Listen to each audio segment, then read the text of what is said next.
Primal Urges, written and narrated by Kenneth J. Matthews. Walter slumped to the floor, his eyes wide in surprise. She shot me. How did she know? How could she have known? It's not possible she could have known. The pain was immense.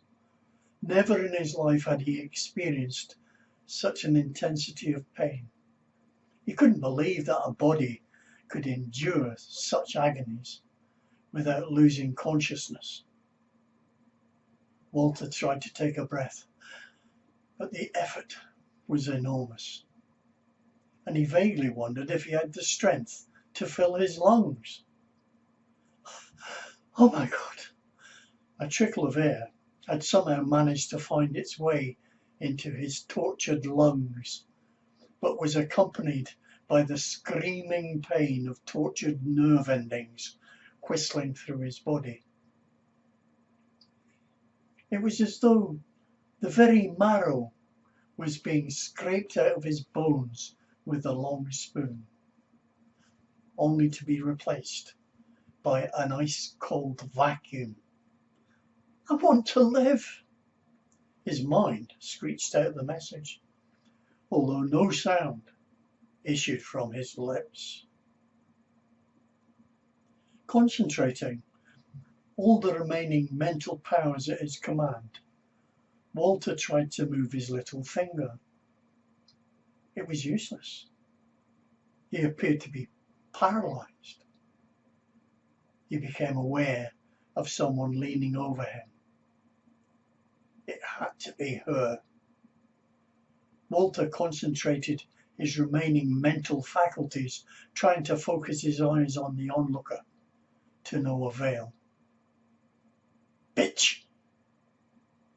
Catriona looked down at the body lying still and lifeless on the floor, and turned her head to get a better look, being quite surprised to find how dispassionate she felt about shooting her husband.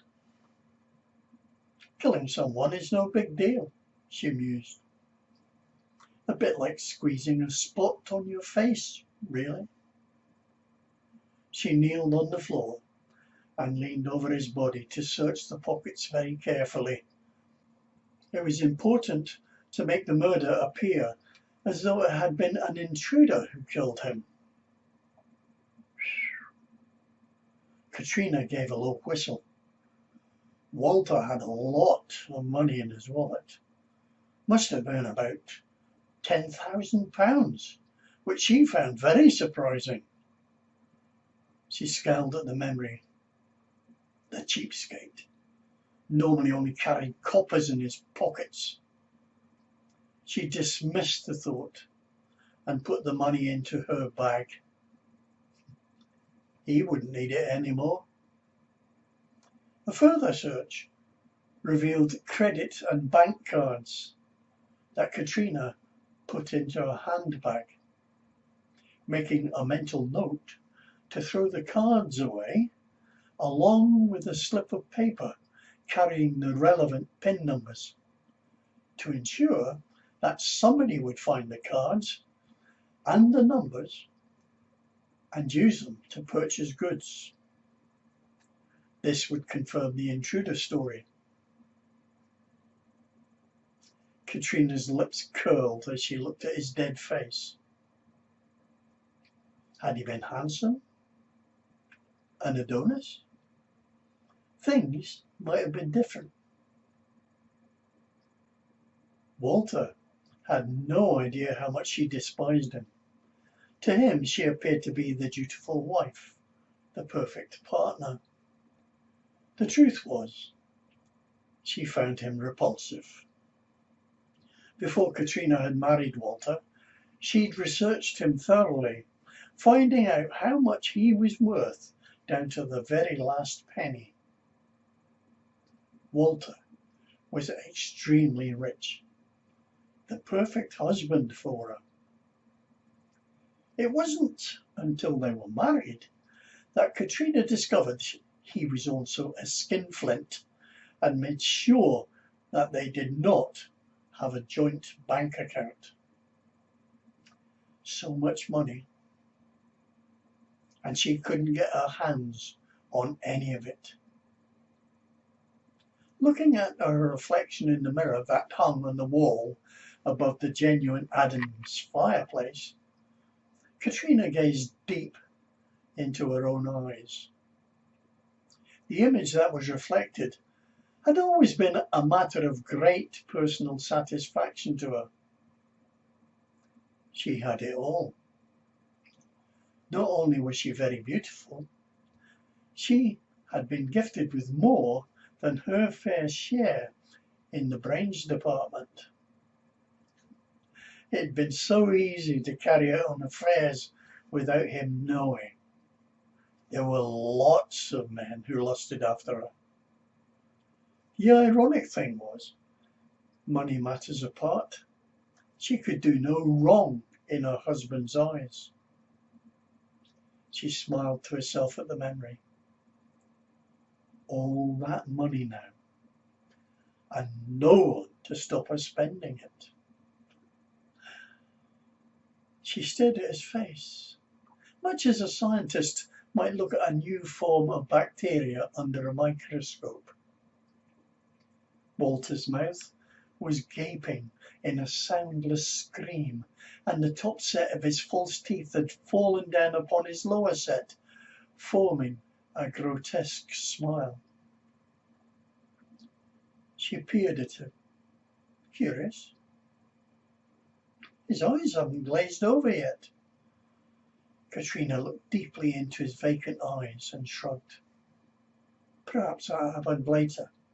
Moving over to the door, she turned and looked around the room very carefully, searching for anything that might give away the truth that it was Catriona and not an intruder that had killed Walter.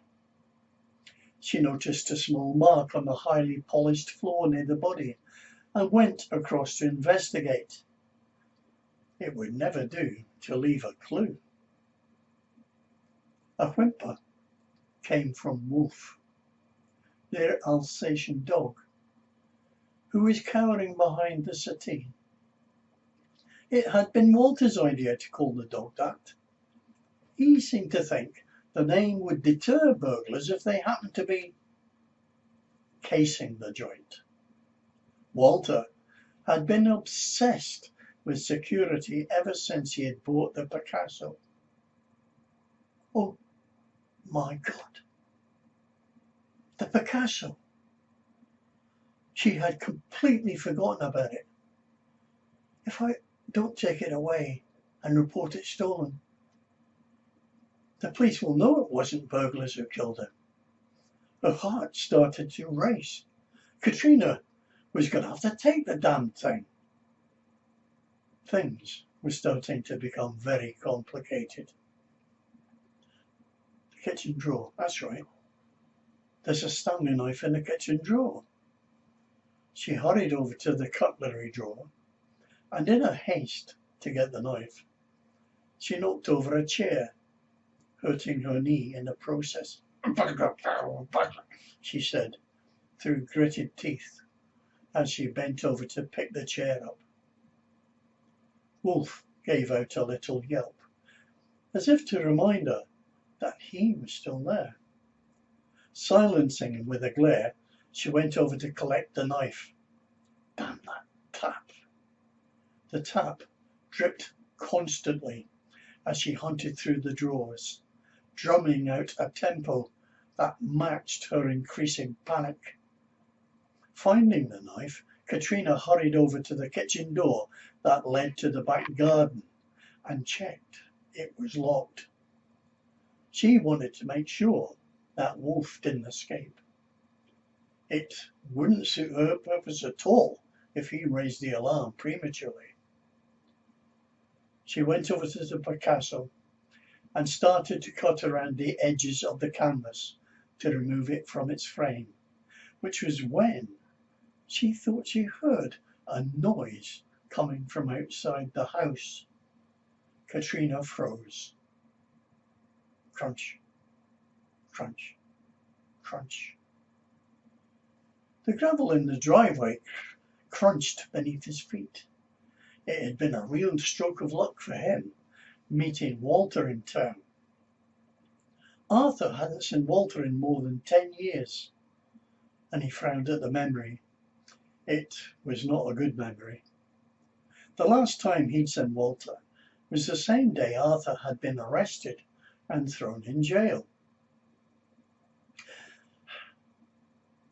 Arthur sighed as he thought back to the good old days before he'd been arrested. There had been plenty of wine, women, and work. Arthur used to work for Walter as a contractor, a euphemism for doing away with people who crossed Walter. Not only had Arthur enjoyed the high life with the money he was making, he had enjoyed hunting his victims, and killing them was a bonus. Arthur was a perfectionist in everything he did, and whenever he carried out a contract, it was researched thoroughly. His victims' habits, foibles, and timetables were studied minutely, and the method of execution honed to a fine edge. To that end, Arthur used to insist that the execution was carried out to his timetable. Although this used to annoy some of his clients, they complied with Arthur's wishes because he was the best, and his work was guaranteed. Crunch, crunch, crunch. It had been mere coincidence that on the very day of Arthur's arrest, Walter had become legitimate. Times had been hard for Arthur in jail after being imprisoned for 10 years for aggravated assault. The victim should have been dead, but somehow managed to survive Arthur's attack and was the star witness for the prosecution at his trial. In prison, Arthur was viewed as a hard man, and as such he was always being challenged by convicts who wanted to take his crown. Initially, Arthur spent a lot of time in the prison hospital after these encounters. After a spate of such challenges, he decided to take matters into his own hands, with all of the subsequent challengers mysteriously meeting with fatal accidents or committing suicide. The inmates of the prison got the message, and he was left alone to serve his sentence. The day he was released was the day that Arthur found that the whole world had changed, and for him, not for the better. All his contacts, people like Walter who had used his services in the past, had used their ill-gotten gains to start legitimate businesses and didn't want to know him. Looking back at it, he could understand why. They were now boringly legitimate, and mixing with criminals was not part of their plans anymore. Although Arthur had never been convicted of murder, the police had made it quite plain to him that they were aware of his involvement in several unsolved cases. Thankfully for him, the judicial system required proof, and he was always very, very careful. Crunch, crunch, crunch. Gravel had started to penetrate the soles of Arthur's shoes. Times had been very hard since his release, and he was no longer able to buy good shoes. If the truth was known, and he didn't like to admit it even to himself, shoes were now a luxury item. Meeting Walter again, particularly in view of their conversation and the parlour's state of Arthur's current income, was a godsend. Reaching the door, Arthur raised the heavy brass knocker and brought it down with a satisfying thud. He nodded in approval. Walter had certainly moved up in the world. The house and grounds were very impressive. It must have cost him a bomb. Arthur raised the knocker again and brought it down even harder. What was taking so long? He heard a key turn, and the door opened slightly, with a pair of eyes peering at him suspiciously. Yes? Arthur smiled. Walter Grayling asked me to call by. There was a short pause. He's not in just now. Who shall I say called? Arthur frowned. Something wasn't right here. Walter was a stickler for punctuality, and it was Walter who'd made the appointment for Arthur to call in the first place. And there was the reason why Arthur was here in the first place. I'm sorry. He made this appointment with me personally. Is there a problem? There was a long silence, and his eyes narrowed. He could almost hear whoever was behind the door thinking. There was definitely something wrong here. Pushing the door open, Arthur entered, making sure the door was between the person on the other side and himself. He needn't have worried. Catriona was sprawled on the floor. His sudden entrance hadn't taken her by surprise. After shutting the door, Arthur helped her up. It was Catriona, Walter's wife. This was the first time he had actually seen her, only recognizing her from the pictures of their wedding in the prison newspapers. I'm sorry, he said, helping her up. I really just came here to pick up a package from your husband. She blinked, and then there was a sudden dawning in her eyes, quickly replaced by a calculating look. Arthur waited patiently, knowing the thought processes that were going on in her head. She decided quickly. Oh yes. Walter left some money with me for you. It had to go out unexpectedly. £5,000, wasn't it? Her look challenged him openly. I think you'll find it was £10,000, he replied coolly. Catriona bent down and picked up a bag, with Arthur watching her very closely. His instincts told him this was a dangerous person. Takes one to know one, he supposed. His hand was in his pocket, clutching a revolver aimed directly at her. There was no need for him to use it, as her hand emerged from the bag, holding the money. He took it off her and shoved it into his coat pocket. Aren't you going to count it? There was the challenge again. He ignored it. Where's Walter? A look of fright, instantly suppressed, flickered across her face. She had made a mistake. Her eyes had given her away. Walter was in the study.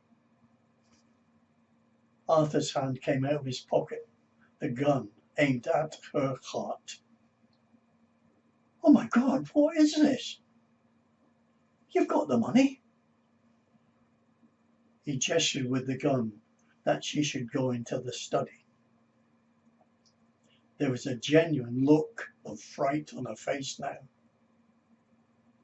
Although she was an actress, this was no play acting. She was terrified. She opened the door as Arthur waved the gun, indicating that she should go in. There was a low growl from within the room, startling Arthur. They had a dog. "Shut the door!" he screamed. Dogs had always made him nervous. Catriona closed the door quickly, but Arthur had seen enough anyway. Walter was lying on the floor, dead. He had seen enough dead people in his lifetime to recognize a stiff when he saw one. "Well, well, so you've killed Walter." She looked at him, a wild look in her eyes. It wasn't me. There must have been a burglar." Arthur couldn't help it and started to laugh out loud as a tentative look of relief passed over her face, which made him laugh even louder. "You should never have given me that money. Do you know what it's for?" She shook her head mutely. Oh, life's ironic, isn't it? You killed Walter to get his money. Then you give me the money for the contract to kill you. Catriona's mouth opened and closed like a fish out of water. She found her voice a strangled squeak. "But he's dead," she protested. Arthur shrugged. "I'll pay you £20,000. Arthur looked at her pityingly. "You really don't understand, do you? I have to kill you. Everybody has to know that the contractor is back in business again." 50,000, 100,000. Catriona was starting to become hysterical. The house was fairly isolated, and nobody could hear anything. They were at least 500 yards from the nearest house and 100 yards from the roadway. Arthur started to lift the gun, shaking his head as he did so. As they say in all the best movies, this is not personal, just business. Catriona made a sudden move for the room with the dog in it, scrabbling in her bag as she did so. Arthur lifted the gun and fired in one movement, hitting her in the back, and she pitched through the door. There was a flash of fur as Wolf hurtled through the door and leapt for Arthur's throat, Arthur hitting out frantically, managing to stun the dog with his gun. Bang!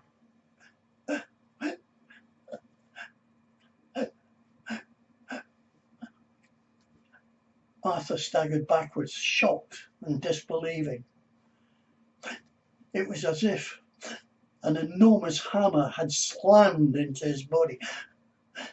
He rocked and nearly fell, his mind processes starting to slow down as he looked at his chest, wonderingly. Blood was spurting out. He looked incredulously into the doorway. What? Where did that come from? Arthur slipped to the floor as his eyes started to go out of focus. Catriona was on her knees, trying desperately to bring her gun up again to fire another shot. Arthur pulled the trigger on his gun and she keeled over, a hole drilled in the centre of her forehead. Crunch, crunch, crunch. Two policemen were walking from their car to the front door, discussing the call that had brought them there. Looks deserted, Gordon, one shrugged. They probably just went on holiday. Second policeman looked dubious. I don't know, Alan. It was his mother who called us.